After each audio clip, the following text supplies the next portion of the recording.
Hey everyone, Jim Branscombe from Cinematic Void here. We're back again for another episode of In the Mouth of Cinemadness. Again, I still don't know why I keep doing this, but I guess it's a thing. I'm just going to keep doing it, and then I'm going to question why I do it.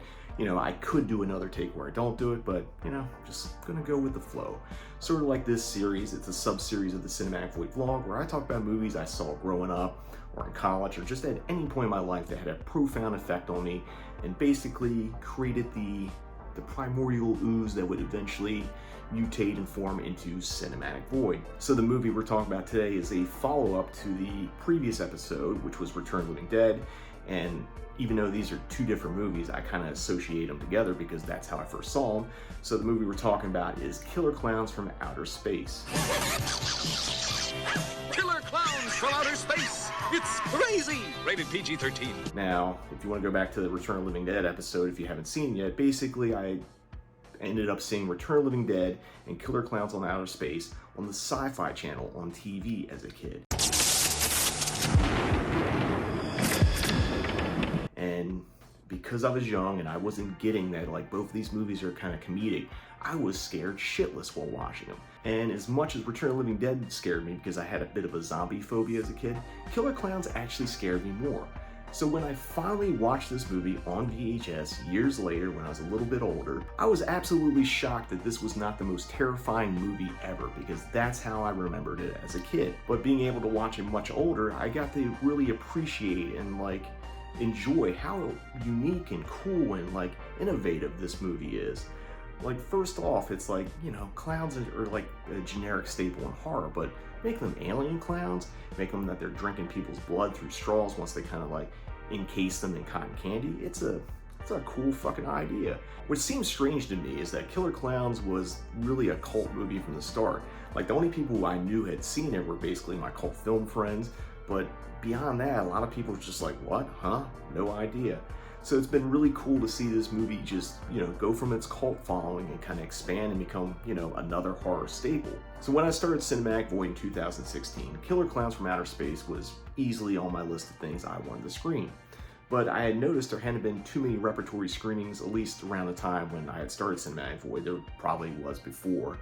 And when I had asked about booking the film, I was told there was no materials for it. I think it was late in 2016, I saw a screening of Killer Clowns from Outer Space pop up. It was presented by Exhumed Films, who I used to go to all the time when they used to hold screenings at this place called the Hoyts in New Jersey, but they do screenings in Jersey as well as Pennsylvania area. And I noticed it was a 35mm screening, so I kind of wrote to them and said, hey, where'd you guys get the print? And it turns out they got it from the film's distributor. Since I knew there was a 35mm print out there, I knew I could now book Killer Clowns from Outer Space.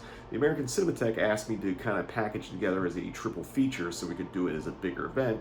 So I ended up doing Killer Clowns from Outer Space, Tobe Hooper's The Funhouse, and then Blood Harvest, directed by Bill Rebane. It's a regional Wisconsin horror movie that stars Tiny Tim as this weird clown thing. It was kind of the oddball pick for the evening. So once I had Killer Clowns booked, I decided to reach out to the Chiodo brothers.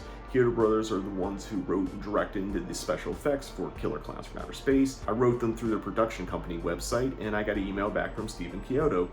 He asked me to give him a call, so I called him, told him about the screening, told him it was a triple feature, this and that, and he was like, yeah, that sounds cool, we'll come out for it. So I finally got to show Killer Clowns from Outer Space at the Egyptian Theater in Hollywood. It was a great night. Chiodo brothers and John Massari was just a pleasure to have up on stage and doing a Q&A with. So much information about, you know, the effects and the legacy of the movie. I actually found out that Killer Clowns had its premiere at the Egyptian Theater, be it in the small theater that was outside the Egyptian back in the late 80s. So after the screening, I kind of hit it off with composer John Massari, and he had mentioned he had this bigger idea for Killer Clowns from Outer Space. So we went to lunch one day, and he told me about his idea that he was going to do a live score to Killer Clowns from Outer Space with a full orchestra, and he was going to get the band the Dickies to play, you know, their song Killer Clowns from Outer Space that plays at the beginning and the end of the movie. And I was like, that sounds like a great idea. And he asked me if I wanted to be involved. So I ended up being the MC for this event. This happened at the Montalban Theater, and it's one of the coolest things I've ever gotten to do. And, you know, you might not think Killer Clowns, live orchestra, that kind of stuff, but honestly, it was the best way to watch the movie. Hearing that music just bumping through there, seeing the Dickies live, it was a great event.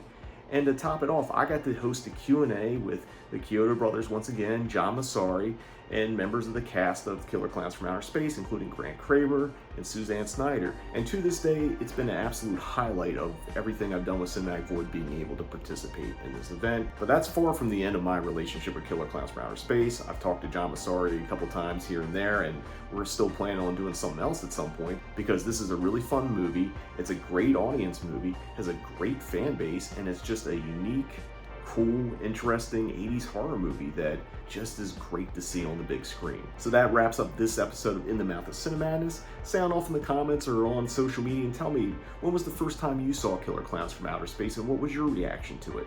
Until next time, see you in the void. Whoop the goddamn to do! What do we have here?